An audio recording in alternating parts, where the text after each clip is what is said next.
চশমা রানী, নিজের চশমাটা খুলেও এটাই তোমার শাস্তি বলে শয়তানি হাসি দিল সাব্বির। তার আর চেলাপেলা তাদের সামনেই থরথর করে কাঁপছে শাড়ি পরা মেয়েটা বেশ ইনোসেন্ট টাইপ, চোখে গোল গোল চশমা। মেয়েটা বেশ বুঝতে পারছে সে ভুল লোকদের সাথে পাঙ্গা নিয়েছে। মেয়েটাকে চুপচাপ দেখে সাব্বির আবার ধমকে সুরে বলে, কি রে ফুলরুচি, সকালে তো সবার সামনে বাঘিনী হয়ে ঘুরছিলে, এখন কি হলো? সব হাওয়া ফুস। সাব্বিরের পাশে চিকন টাইপ ছেলে বলে উঠল, কি হলো, এটুকুতেই ভয় পেয়ে গেলেন? সকালে তো আমাকে বাইরে থাপ্পড় দিছিলেন, তখন মনে হয় নাই এর ফল কতটা খারাপ হতে পারে? এই বলেই তার লাল দাঁত দিয়ে বিচ্ছিরি হাসি দিল। মেয়েটা কোনো রকম কাঁপা কাঁপা গলায় বলল, আসলেই আমি ক্ষমা চাচ্ছি। সবাই মেয়েটার কথা শুনলো আর জোরে হেসে দিল। ওই দেখ দেখ, আমাকে ফুলটুসি ভয় পাইছে। মেয়েটা এখন পারে তো কান্নাই করে দেয়। সে বুঝেছে সকালের এই ঘটনাটা তার জীবনে শেষ করতে ইনাফ। চলুন সকালের ঘটনায় যাই। মেয়েটার নাম নাফিসা ইসলাম, একজন প্রাইমারি স্কুল টিচার। সকালে যাওয়ার পথে সে দেখে একজন বৃদ্ধকে কয়েকজন মিলে মারছে। নাফিসা একটু প্রতিবাদী টাইপ, তাই সে তাড়াতাড়ি ছেলেগুলোর কাছে থেকে বৃদ্ধকে ছাড়িয়ে নিল আর একটা ছেলেকে চড় মেরে দিল, কেননা তারা এলাকায় গুন্ডামি করছিল। বৃদ্ধা চাঁদা দিতে পারেনি বলে বাবার বয়সে একজনকে এইভাবে মারবে তা সহ্য হয়নি নাফিসার। আর ছেলেটা হলো সাব্বিরের গ্যাংয়ের লিডার। তোর এত বড় সাহস, তুই আমাকে মারিস? বেশ করেছি, আবার যদি এসব করতে দেখি আবারও মারবো। সাব্বিরের চেলাপেলারাও বেশ ক্ষেপে গেছে। তারা কিছু করবে তার আগেই এলাকার লোকজন গিয়ে এগিয়ে আসে।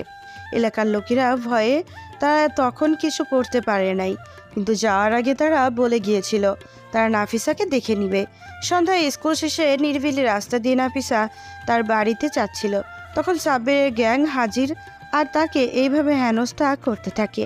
আহারে, এইভাবে বলিস না, দেখছিস না আমাদের বাঘিনী বেচারি কান্না করছে? আহা, কান্না করে না, তুমি একটু তোমার শাড়িটা খুললাও, আমরা শুধু ভিডিও করব।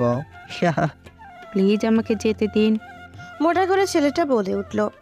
আহা, এত ফিগার না দেখে কি যেতে দিতে পারি? হা হা হা। বৃষ্টি প্রতিদিনের মতো সাইকেলে করে রাস্তা দিয়ে যাচ্ছিল, তখনই এই দৃষ্টি চোখে পড়ে। এই বচ্চাতগুলো আপুটাকে বিরক্ত করছে। দাঁড়া বিচ্ছু, তোদের মজা দেখাই। বৃষ্টি নিজের সাইকেলটা এক জায়গায় পার্ক করে তাদের দিকে এগিয়ে যায়। কি হলো, শাড়িটা খোলো। তোদের খুব শখ না মেয়েদের শরীর দেখার? কণ্ঠস্বরটা শুনে সবাই পেছনে ঘুরে তাকায়। দেখে বেশ ফর্সা করে একটা মেয়ে, পরনে তার টপ, স্কার্ট আর জিন্স। এইবার সিহাব বলে, তা মামনি, তোমারও কি? এবার সিহাব বৃষ্টি গিয়ে সরাসরি সাব্বিরের কলার ধরে টানে। কি বললি? সবাই এহেন কাজে শখ। চিকন করে ছেলেটা বলে, তোর সাহস তো কম না, আমাকে ভাইয়ের কলার টানোস। ওই চিক্কা চুপ। কি, আমি চিক না? ভাই দেখেন আমারে কি কই। চিকনারে তো চিকনাই কম। এই মেয়ে, তোমার সাহস দেখি বড্ড। চুপচাপ আমাদের কাজটা করতে দাও, না হলে। বৃষ্টি এবার বাঁকা এসে সাব্বিরের কানে কিছু একটা বলে, তারপর ওর কলা ছেড়ে দেয়। সাব্বির ভয়ে হাত পা বরফ হয়ে গেছে। কিরে সাব্বির, কি হয়েছে? ওই বুটকা চুপ থাক, দেখিস না তোদের বস ভয় পাচ্ছে? ভাই দেখ, তোর সামনে আমাগো গুটকা কই? ফুটকাই রে, ফুটকা কমু না তো কি কমু? দিনে কয়বার খাস? তোমারই কমুকে। বৃষ্টি ঠাস করে শাকিলের গালে চড় মারে। এত জোরে মারায় সবাই ভয় পেয়ে যায়। নাফিসা তো অবাক, শাকিল এতে মাথা ঘোরাচ্ছে, চারিদিকে গোল গোল দেখাচ্ছে। কি রে কও, নাকি দিমু আর একটা? আবামনি কইতাছি আর মাইরেন না, দাঁড়ান বইলা গেছি, একটু হিসাব করে নেই। কর। শাকিল বসে হিসাব করতে থাকে। চিকনা টাইপ ছেলেটা বলে, ভাই আপনি কিছু কইবেন না? সাব্বির চুপ, যেন কোনো কিছু করার নেই। বৃষ্টি গিয়ে চিকনা চুল ধরে টানে। আরে আপা ছাড়েন। কেন চিকনা, মাইয়াগো মতো বড় চুল রাখবা আর আমি কইলে দোষ? চুল কি কাটুস না নাকি? আমার নাম চিকনা, আমার নাম পল্টু, আর এইটা আমার স্টাইল। এইটাই স্টাইল? দিমু একটা ওর মতো সর কানের নিচে। আমারে মাইরেন না আপা। আচ্ছা তুই খাস না? খাই তো। তাহলে এত চিকনা কেন? আল্লাহ, আমারে চিকনা বানাইলে আমি কি করমু?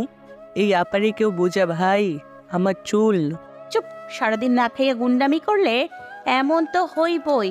ওই উটকা, তোর হিসাব হয়েছে? আসলে আমি গণিতে কাঁচা।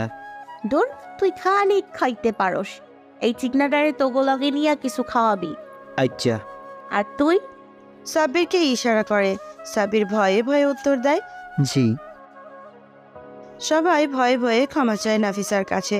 তখনই পুলিশের গাড়ি হর্ন শোনা যায়, সবগুলো পালিয়ে যায়। জানি না বোন তুমি কে, কিন্তু তোমাকে অনেক ধন্যবাদ, না হলে ওরা যে কি করতো। চাপ নিও না আপু, আমারে ধন্যবাদ দিতে হবে না, এটা আমার কর্তব্য। নাফিসাকে একটা অটো ধরিয়ে দেয়। এটা আমার কার্ড, কোনো দরকার হলে আমাকে একবার মনে করো। অবশ্যই আপু। বাই বৃষ্টি।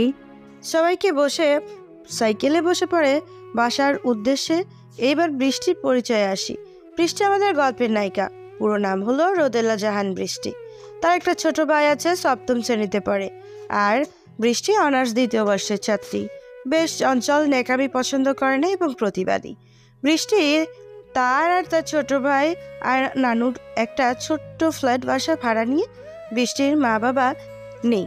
কিভাবে নেই সেটা আস্তে আস্তে জানবেন।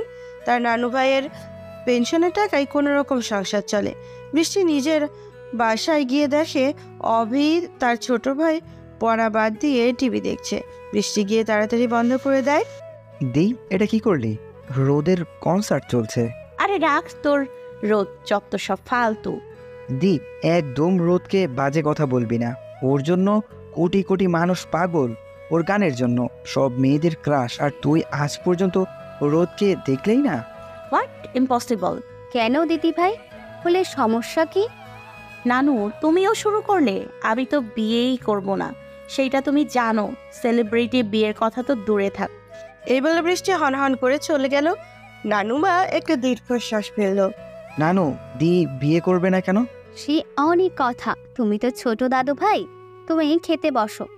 দেখো, আমার দিয়ের জন্য এক রাজপুত্র আসবে, একদম রোদের মতো। রাত প্রায় 2টো। একটা নির্জন ঝিলের পাশে রোদ বসে আছে, দৃষ্টি তার আকাশে। সে আজ অনেক বিরক্ত। সে আজ এতিমখানায় বাচ্চাদের সাথে আলাদা টাইম স্পেন্ড করতে যাচ্ছিল, কিন্তু এই প্রেস মিডিয়া সে একের পর এক ছবি তুললো শুরু করলো। সে সেলিব্রিটি বলে কি তার আলাদা টাইম স্পেন্ড করার অধিকার নেই? তাই সে এত রাতে ঝিলে এসেছে, অন্তত এখন যাতে কেউ তাকে ডিস্টার্ব না করে। রোদের পুরো নাম মেঘালয় আহমেদ রোদ। বাবা মায়ের আদরের 2 মাত্র ছোট ছেলে। রোদ সে তার বাবা মায়ের কাছে আপাতত থাকে না, কেননা সে সিঙ্গার হতে চায়। আর তার বাবা চায় তার বিরাট বিজনেসে রোদ তার বড় ভাই আকাশের মতো দেখাশোনা করে। কিন্তু রোদের বিজনেসে কোনো ইন্টারেস্ট নেই। তার স্বপ্ন সে একজন সিঙ্গার হবে, এবং সে আজ হয়েও দেখিয়েছে। কিন্তু তার বাবার সাথে সামান্য মনোমালিন্যের জন্য সে আজ আলাদা থাকে। রোদ একটু শান্ত গম্ভীর টাইপের, কিন্তু রাগ উঠে গেলে তার মাথা ঠিক থাকে না। রোদ এইসব চিন্তা করছিল, তখনই বড় ঘাসের ওই পাশ থেকে কিছু একটা নড়ছিল। ব্যাপারটাই রোদ বেশ অবাক। এতে রাতে এইখানে কে থাকবে? কৌতূহল মেটাতে সে ঘাসের কাছে যায়, আর যা দেখে তাতে তার চোখ কপালে। এত রাতে একটা মেয়ে, তাও এরকম একটা জায়গায়। এই, কে আপনি? বৃষ্টি ঘাসের উপরে বসে চিপস খাচ্ছিল। হঠাৎ কোনো ছেলের কণ্ঠস্বর শুনে পেছনে ঘুরে, বেশ লম্বা বডিওয়ালা ছেলে, জ্যাকেট পরা। বাট ছেলেটার মুখে মাস্ক, যার কারণে কেউই ছেলেটার মুখ বুঝবে না। বৃষ্টিকে চুপ থাকতে দেখে ছেলেটা বলে ওঠে, কি হলো, বলছেন না কেন? আপনি কে? আমি মানুষ। মেয়েটার মুখে এমন তেড়া কথা শুনে রোদ কিছুটা হকচকিয়ে যায়। মেয়েটাকে দেখে মনে একটা ফিল হয়, কতদিনের চেনা, তাও স্বাভাবিকভাবে বলে ওঠে, দেখুন, আমি বলতে চাইছি, আপনি এত রাতে এখানে কি করছেন? দেখছেন না চিপস খাচ্ছি। এটা তো দেখি একটু তেরা টাইপের। কি হলো? কিছু না, কিন্তু এখানে আপনি একা একজন মেয়ে এত রাতে, সেটাই আমাকে ভাবাচ্ছে। আপনাকে আমার জন্য কে ভাবতে বলছে? দেখুন, আজব তো, কি দেখবো? আপনি বুঝতে পারছেন না, রাতে এখানে আপনি একা মেয়ে মানুষ, এটা আপনার জন্য সেফ না। তাই বলছি, দেশের একজন সচেতন নাগরিক হিসেবে। কি আমার এলো রে সচেতন নাগরিক? এই তো আচ্ছা, মুশকিল হলো। আমি আপনার ভালোর জন্য বলছি, আর উল্টো আমাকেই কথা শোনাচ্ছেন। আমার ভালো আপনাকে কে ভাবতে বলেছে? আমার নানু বলেছে কি? আপনি দেখি আচ্ছা চোখ রুটে। উফ, আমারই ভুল হয়েছে আপনার সাথে কথা বলা। আমি বলেছিলাম আমার সাথে কথা বলতে? এখন মেয়েটা ঝগড়া করছে, কিন্তু যদি জানতো আমি রোদ, তাহলে এই মেয়েটাও অন্য মেয়েদের মতো গায়ে এসে পড়তো। সব মেয়েদের একই স্বভাব। সাধারণ মানুষ দেখলে ঝগড়া করতে মন চায়, সেলিব্রিটি দেখলে গায়ে এসে পড়ে। রোদ এসব ভাবছে, তখনই সে খেয়াল করলো মেয়েটা তার পাশে নেই। রোদ এদিক সেদিকে তাকায়।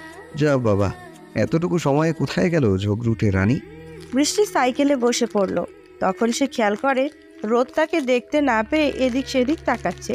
বৃষ্টি মুচকি হেসে বলে, এই যে মিস্টার, আমি এদিকে। তাকিয়ে দেখে মেয়েটা সাইকেলে বসে আছে। যা বাবা, এতটুকু সময় সাইকেলেও বসে পড়লো। রোদকে চুপচাপ থাকতে দেখে বৃষ্টি আবারও বলে উঠল, এত রাতে এখানে আমার থেকেও বেশি রিস্ক আপনার, বুঝলেন মশাই? সেলিব্রিটিদের শত্রুর অভাব থাকে না, কখন কার জন্য কি বিপদ ওত পেতে থাকে বলা যায় না। তাই আমার থেকে আপনার জন্য এই জায়গাটা বেশি সেফ নয়। বলে বৃষ্টি নিজেই সাইকেল নিয়ে চলে যায়। এদিকে রোদ অবাক, মেয়েটা জানে সে একজন সেলিব্রিটি, তাও রোদ ঝগড়া করলো। কিন্তু মুখে 5 টাকা সত্ত্বেও সে কীভাবে চিনে ফেললো? নিজের বারান্দায় রকিং চেয়ারে বসে কফি খাচ্ছে রোদ। প্রায় রাতে সে এই কাজটা করে থাকে। সে আজকের ঘটনা নিয়ে ভাবছে। মেয়েটার কাছে গিয়ে কীরকম একটা ফিল হলো রোদের। চাঁদের স্নিগ্ধ আলোয় মেয়েটাকে অনেক মায়াবী লাগছিল। নিজের কাজে নিজেই অবাক। রোদ কত মেয়ে তার পিছে ঘুরঘুর করে, রোদ কাউকে দেখে মুগ্ধ হয়নি। শেষমেশ এই ঝগড়ুটেরানের প্রতি সে মুগ্ধ হলো। সে অবাক করা বিষয়, সে জানতে রোদ সুপারস্টার, তাও অন্য মেয়েদের মতো ন্যাকামি না করে ঝগড়া করে ফেললো। সে রোদকে সবাই ভয় পায়, তার উপরে কথা বলার সাহস নেই। তার সাথে এইটুকু মেয়ে ঝগড়া লাগিয়ে ফেললো। সবচেয়ে মজার বিষয়, এত রাতে মেয়েটা একটা নির্জন জায়গায় বসে চিপস খাচ্ছিল। রোদ বিড়বিড় করে বলে, সত্যি তুমি অন্যরকম। রাত প্রায় 3টা। আফিফকে হাত বাঁধা অবস্থায় রাখা হয়েছে। তার ভয়ে গলা শুকিয়ে যাচ্ছে। সে বুঝতে পারছে সে যা করেছে তার কতটা ভয়ঙ্কর এবং এর শাস্তি অধিক থেকে অধিকতর ভয়ঙ্কর। হঠাৎ দরজা খোলার শব্দে আফিফ ঘুরে তাকায়। অনেকগুলো কালো মাস্ক পরা বডিগার্ড ছেলে সারিবদ্ধ অবস্থায় দাঁড়িয়ে আছে। তখনই ব্ল্যাক মাস্ক পরা কালো হুডিওয়ালা একটা মেয়ে প্রবেশ করে। তার ফুল বডি কালো পোশাক, কালো গ্লাসেস, কালো হুডি, কালো জ্যাকেট, কালো মাস্ক। মেয়েটার ভেতরে প্রবেশ করার সাথেই সবাই তাকে মাথা নিচু করে স্যালুট জানায়। মেয়েটা সোজা গিয়ে আফিফের মুখোমুখি চেয়ারে বসে পড়ে। আফিফের ভয়ে ঘাম ছুটে যাচ্ছে। আমাকে ক্ষমা করুন ব্ল্যাক মাস। ব্ল্যাক মাস হো হো করে এসে ঘর কাঁপিয়ে ওঠে। তার হাসির শব্দে বাকি গার্ডসরাও ভয় পেয়ে যায়, কেননা তারা জানে এই হাসির পেছনে কতটা হিংস্রতা রয়েছে। ক্ষমা হাসালে আসিফ, তুমি আমার সাথে বিগত 5 বছর ধরে কাজ করছো আর এইটুকু জানো না ব্ল্যাক মাস্ক কাউকে ক্ষমা করতে শেখেনি, বিশ্বাসঘাতককে তো নয়। এ বল আর হবে না, আমাকে ক্ষমা।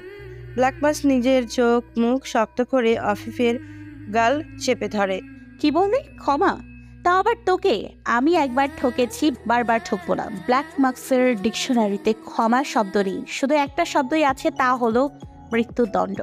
তুই আমারটা খাবি আর আমার খবর আমার শত্রুদের লিক করবি, তা আমি মেনে নেব না। আমাকে ক্ষমা। আর বলতে পারলো না আফিফ। তার আগে ব্ল্যাক মাস্ক তার পেটে চাকু ঢুকিয়ে দিল। পরপর 21 বার একই কাজ করতে থাকলো। তারপর আফিফের বডিতে লঙ্কা গুঁড়ো ছিটিয়ে দিল। তার উপরে চাকু দিয়ে লিখে দিল বিশ্বাসঘাতকের মৃত্যুদণ্ড। বয়ে ওর লাশটা একদম রোডের মাঝখানে রেখে আসবে, যাতে সবাই দেখে বিশ্বাসঘাতকের শাস্তি কতটা ভয়।